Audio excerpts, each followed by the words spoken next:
Përshëndetje të gjithëve, më bëhet zemra mal që jemi sërish bashkë. Në recetën e ditës së sotme do udhtojmë drejt shijeve të detit me një recetë që unë e adhuroj, janë sardele në tavë me perime. Është një pjatë që kushton pak, por shijon shumë dhe sekreti qëndron tek mënyra se si I gatuajmë perimet përpara se t'i fusim në furrë. Fillojmë nga puna. Si e shikoni, këtu kam një qep mesatare, e grim holl dhe gjysmë rrethore. Më pas qepën do ta vendosim në një tigan për t'i bërë një kaurdisje të mirë, derisa qepat të marrin ngjyrë. I shtuam diku te 4-5 lugë të gjellës me vaj ulliri.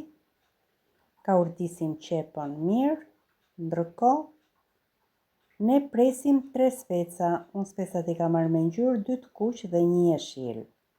I presim specat në këtë mënyrë. Dhe më pas, do t'i bashkojmë me qepën në zjarr. Nuk do t'i bëjmë as shumë të mëdha, por dhe jo të vogla.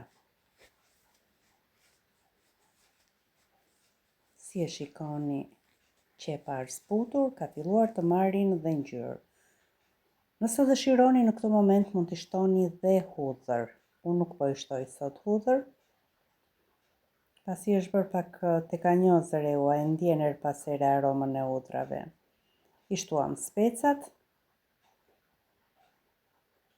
I bëm një kaurdisje edhe specave, shtojmë vetëm krip dhe piper të zi,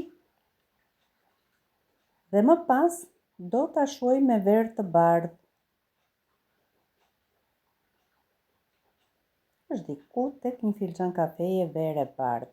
Sa po tavulloj alkoli, ne merremi me përgatitjen e sardeleve. I kam larë sardelet, I kam kulluar, I shtojmë pak krip,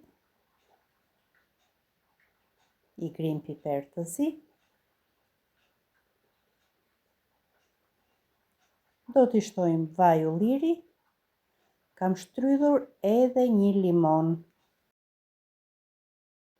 Shtojmë lëngun e limonit, I bëjmë një marinim të mirë me duar, më pëlqen mua të punoj në kuzhinë. Sardelet tashme janë gati, edhe perimet janë bërë perfekt. Fare mirë, perimet mund t'i shtoni edhe të gjalla, por në këtë mënyrë shija e sardeleve kalon në një tjetër dimension. I shtojmë edhe një filxhan të kafes me ujë, diku te 50 ml, dhe fillojmë të rëndisim sardelet radh.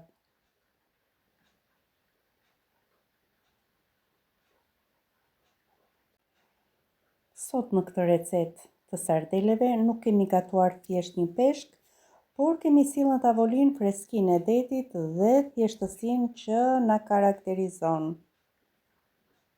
Vendosim edhe peshqit e fundit.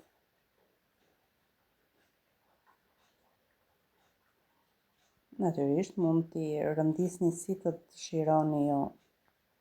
Shtojmë edhe këtë lëngun e marinimit të peshkut, nëse dëshironi mund t'i shtoni edhe pak vaj ulliri, por unë mendoj se nuk ka nevojë, sepse është ai lëngu I perimeve. I shtojmë pak rozmarin dhe direkt në furrë për 15-20 minuta. Pasi e pjekim I largojmë rozmarinën, I shtojmë një deg rozmarin për dekor, edhe pak majdanos, dhe shikoni sa bukur që duket. Aroma është thjesht fantastike. Mos harroni ta shoqëroni me pak bukë të thekur dhe një sallatë të freskët. Nëse ju pëlqeu kjo recetë, ju lutem më mbështesni me një like dhe duke bërë subscribe kanalin tim. Ju falenderoj që më ndoqët dhe shihemi në videon e radhës.